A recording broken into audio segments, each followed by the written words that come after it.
I'm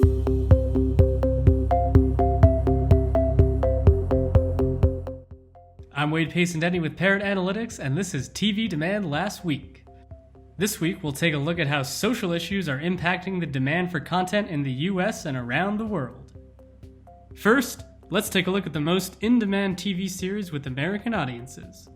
Once again, SpongeBob Squarepants tops the charts with 100 times more demand than the average show in the US.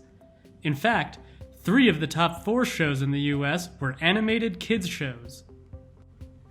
Kids content is on the rise as students stay home to avoid the spread of coronavirus.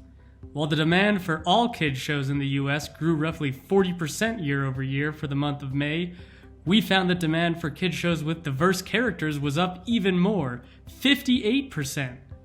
This data highlights the importance of representation in TV and suggests a more diverse cast can lead to higher demand for content. Meanwhile, we found a remarkable drop in the total demand for TV content linked to the massive George Floyd protests.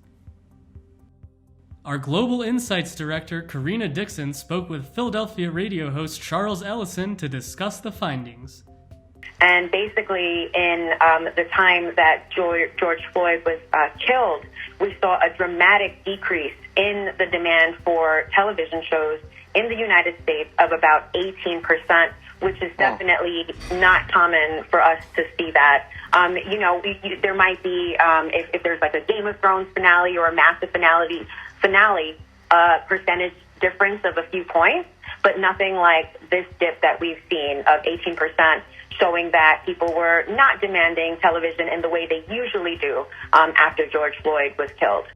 Our study revealed a 7.8% drop in the total global demand for television. This also began right after George Floyd's killing and accelerated as the protests gained steam and drew worldwide support. The data also revealed an inverse relationship between the demand for content and US search interest in Black Lives Matter.